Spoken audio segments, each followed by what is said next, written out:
Te la leggo un attimino. Era il 1988 quando la casa editrice Ferraro si arricchiva con una vecchia giovane promessa, il Maradona delle librerie, il Sivori dello scaffale. Signori, la Ferraro aveva messo sotto contratto niente di meno che Ciro Forte. In seguito si rilevò il Pelé delle carte e lo Schiaffino del fantacalcio, anche se non riuscì mai a primeggiare nessuna delle due categorie.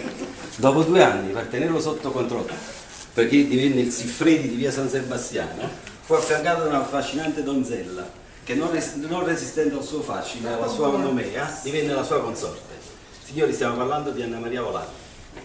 La coppia negli anni ha dato lustro alla casa editrice con indimenticabili spettacoli folcloristici esibiti nei locali dedicati all'accoglienza dei professori e con spettacolari telefonate condite di eccezionali hilarità.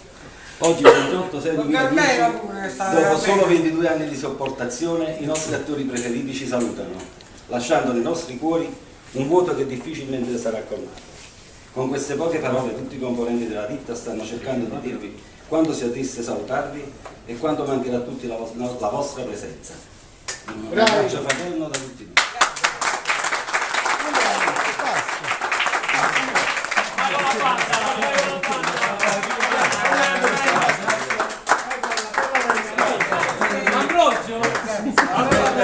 Ancora 9 minuti ancora.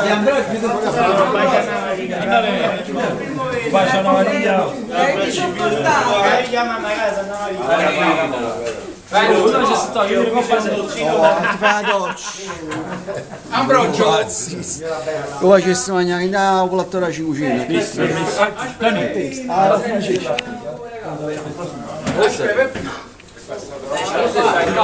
se tu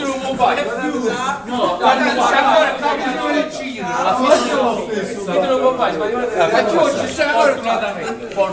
aspetta, lo faccio. Ragazzi, sedetevi un attimino. Sedetevi un attimo. Forte, siediti un altro po'. ce lo diciamo a cubano che esce Forte, siediti un'altra volta. Solo, vediamo la scena, non stai. vediamo io a te Peppi, vieni.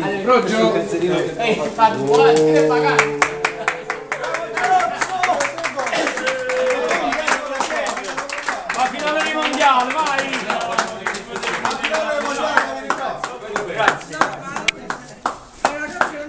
Passo lì, vedo Nanzi che non si vede manca la televisione. visto come piace tanta fazziniana no? Perché non devo Ragazzi, pigliatevi un dolcino, eh? però oggi avrei voluto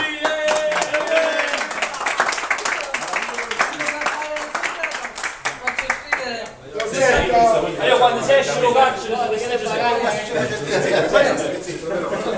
Non c'è da scherzare. attenzione sta in carta Facciamo come una pensionata. i miei pensionati, che il mondo fuori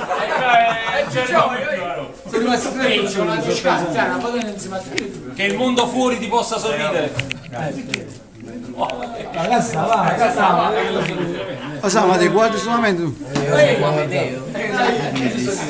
Ma sono a me a me io tu devi sapere